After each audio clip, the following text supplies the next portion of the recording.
crew. Excuse you. Our introduction's a little scuffed right now, I'm not gonna lie. A little miscalculation of where this train was, and I found myself having to do a very quick U-turn to try to keep up with what I was looking for. This guy stinks! Fortunately, this train is only going 25 miles per hour, and so we would easily catch up to it. Nice. A quick little race to the head-end power reveals a single Union Pacific locomotive, 5608, leading Norfolk Southern 052.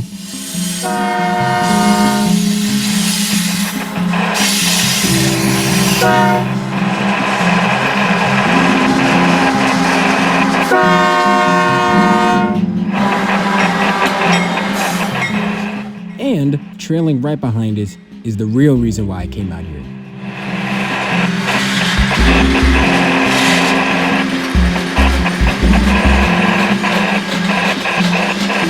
Whoa! What is this? This giant Siemens energy load. Wow. A load that restricted the speed of this train and thus made a very easy chase of this train from Beaufort to Swanee.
As this train goes off into the horizon, my curiosity started to spike. Because believe it or not, this is not the only Siemens energy load that I've seen. What do you mean by that? I've seen not one, not two, but 3 of these massive Siemens energy movements in the past few months. And 2 of these were literally within a week of each other. Boy, ain't no way, boy. And what's even more interesting, if you look at the bottom of all of these loads, you'll see that there's a little tag for them, starting with A, followed by some sequence of numbers. In analyzing all of these loads, I noticed that the numbers were decreasing by 1 with every single Siemens energy load I was capturing. The latest one that we just saw was A-002684, the one before it was 2685, and the very first one was 2686. So I guess I'm just farming seeing all these. And this made me very curious, because evidently these things are going somewhere and they came from somewhere. Where from? I don't know. And so it was time to do some research. First off, let's define who's making these. Siemens. Excuse me. Yeah, jokes aside, this company is very important and they manufacture a lot of different things, including railroad equipment and railroad locomotives. And with a company as large as Siemens, they have a lot of divisions. The specific division that is manufacturing the loads that we're seeing here is Siemens Energy, a division with comparable complexity to Siemens itself and which manufactures quite a lot of products. Oh my God. As you can see here. The specific product that we're seeing, however, is a transformer, a device that transfers electric energy from one alternating current circuit to one or more other circuits. Huh? Bro, what are you talking about, man? For those of you who aren't nerds, you need them in power plants to make a lot of electricity. Thank you. And Siemens makes a lot of different types of transformers, but the one that we're specifically seeing on these trains are large power transformers, or LPTs as Siemens will call them. Now originally, I thought that these large power transformers came from North Carolina because I was aware that Siemens had a plant in North Carolina. But the current North Carolina plant only makes steam turbines and generators. And ironically enough, just this year, they announced an expansion to actually start manufacturing transformers. And not only transformers, they also announced a rail manufacturing plant for Siemens Railroad Division. So I guess the company's getting very active in North Carolina. It's lit in here, huh? Anyways, this doesn't answer the question of where these things come from. In order to get a clue of these origins, we need to look at the shape. If you look at the profile of the roof of this transformer and its cover, you can see that it has a triangular-esque shape to the roof of it. And that shape indicates that these transformers came all the way from Austria. What? I can't believe this. I know, insane. I never would have thought that. And upon doing a Google search, I came across this Siemens facility in Wise, Austria. I'm almost certainly saying that wrong, so don't hold me to that pronunciation. And if you look at a Google Maps view of this facility, it actually does make sense that this facility would make transformers because the building is quite literally surrounded by railroad tracks, which means that similar to the United States, these massive large power transformers can be loaded onto trains and moved to various places. And we can see an example of a transformer being moved on an Austrian train here. This train here is being run by the company AUB, or the Austrian Federal Railway, which sounds much more official. And looking at the contents of this train, we can see a number of features that are paralleled in the United States. You have the locomotive on the front, a wagon straight behind it, which is analogous to the flat cars that you see before the transformers in the United States. There is a passenger car, which is comparable to the caboose that you see on the end of the United States trains. And then you actually have the actual load, sitting on a specially fitted car that has a lot more axles than usual and is additionally equipped with hydraulics and other features to ensure that it can actually hold the massive weight of these loads. There are also some notable differences, however. As you can see from the side profile of one of the cars that is used to move these things, we can see that instead of the transformer sitting on a bed like it would on a United States train, it appears to be being pressed very hard by hydraulics that are fitted on the car. What is the same, regardless of the location, is that the movement of these loads is very expensive and requires a lot of attention to detail. Attention to detail that is the responsibility of both the crews that are running the trains and people that have to survey the routes of these loads before they get shipped off to whoever needs them. And thus we get to how we know that these transformers are coming from Austria. If you know anything about Austria, you know that they possess the Alps, which is a very beautiful mountain range that spans a number of countries. And the presence of this mountain range means that the Austrian railways have one very common feature. What is that? Tunnels. Lots and lots of tunnels. That may be an efficient use of the natural geography, but they make moving these very large loads quite difficult. And if we look at the basic shape of a tunnel with its arc, we could see how a simple rectangular load that was trying to go through this arc would have difficulty and would probably scrape the sides of the tunnels. So, in order to accommodate for the large presence of tunnels that are on Austrian railways, these transformers are constructed with a chamfered roof that essentially slants out the top of the transformer and helps it fit within the arc shape of many of the tunnels that are on Austrian railways so that the rails can still use them. And this is specifically only done in Austria. Otherwise, there'd be no reason to actually complexify the shape of the transformer. It's really just because it has to be done if these things are going to be moved throughout Austrian railways. Once these things have been manufactured and are loaded onto a train in Austria, they have a long journey, traversing the Alps and eventually making it to a port city. Which one that may be, I honestly have no clue. And then being loaded onto a massive ship and moved across the Atlantic Ocean until they arrive on the east coast of the United States, where they will then be offloaded at another port city and then be placed on a train to complete the final leg of the journey from manufacturer to customer. And as you can see by the trains in the United States, these are very special moves that have a number of unique characteristics that you don't see on the normal train. One is the transformer itself, which weighs a ridiculous amount and is also equipped with accelerometers to detect whether a sudden shock has been applied to it. because as you can imagine, something this big and this expensive is pretty delicate, and so they need to be able to ensure that there aren't any massive acute forces that could damage the inside of the transformer. The second very unique thing about these trains is the cars that these transformers are sitting on.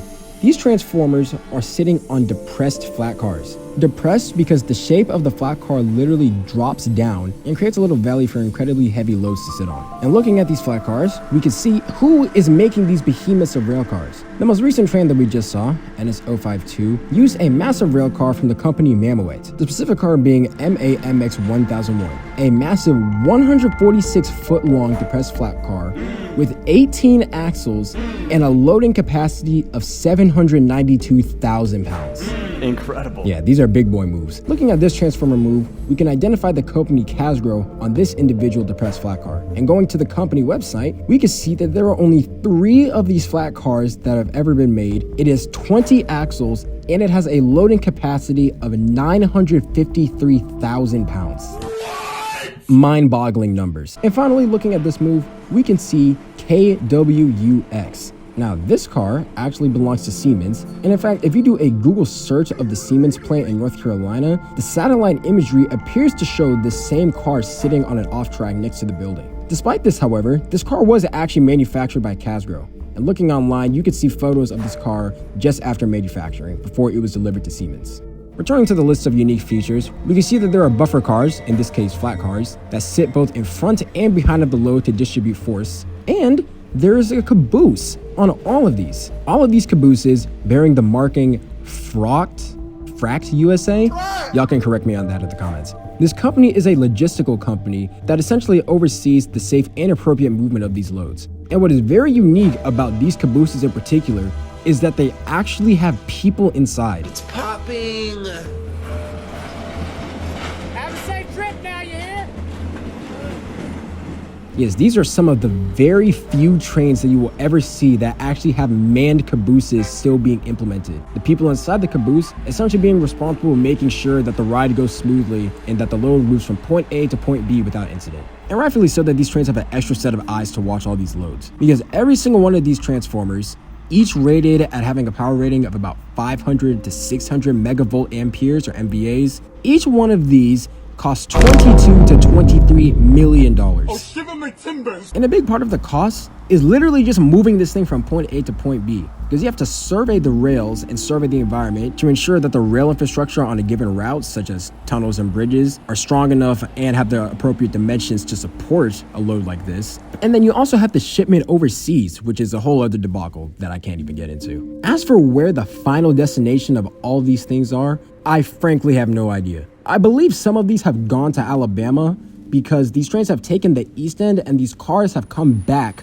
on East End originating trains. And then some of these cars have also taken the Atlanta North End, so they could have gone somewhere up in Tennessee or something like that. I frankly have no idea. Regardless, the impact of these transformers is that they are very vital for producing electricity at plants that minimize the emission of carbons when they produce electricity. So they have a very good purpose. Sensational. And even though all of these trains may look different and may be going to different places, there is one thing that is constant. The journey of all of these moves is both long in distance and long in time.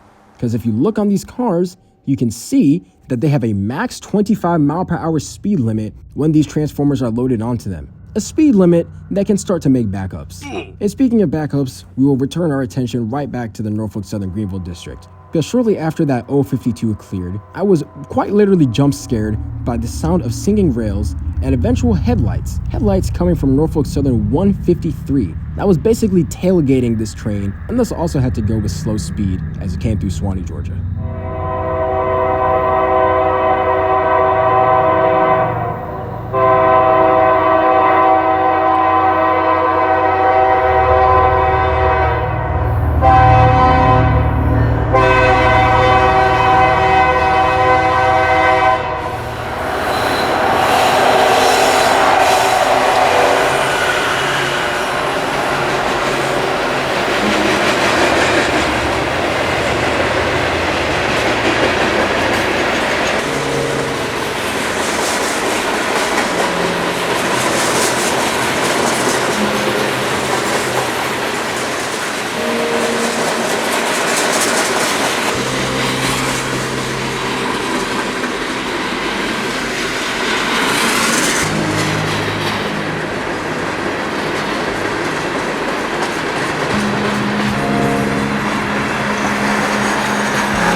153 is slowing down in front of us because 052 has actually stopped in Duluth, Georgia. It has stopped because 154 is parked at Duluth, Georgia, and there was some concern that the presence of 154 being parked on the side would minimize the clearance around the transformer and make moving the load around there very risky. If they start backing up, Oh no! His caboose is going by 154's train! And to the dismay of all the crews, they cannot get this issue resolved quickly enough before 153 had to stop, completely blocking the single track main. Boy, shot at that. So I continue to an old place that I haven't been in a while.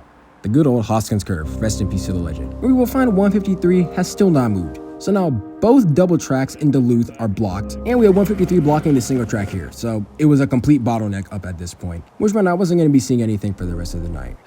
Regardless, I had a wonderful time trackside getting to see these moves for the third time, and also getting to learn a lot about where these things come from, what they do, and the work that's required to get them from point A to point B. The biggest of shout outs to all the people who let me use their footage in the creation of this video, especially the people who are in Austria. Thank you so much for that. And to the rest of y'all, God bless. I will see you soon out on the high iron.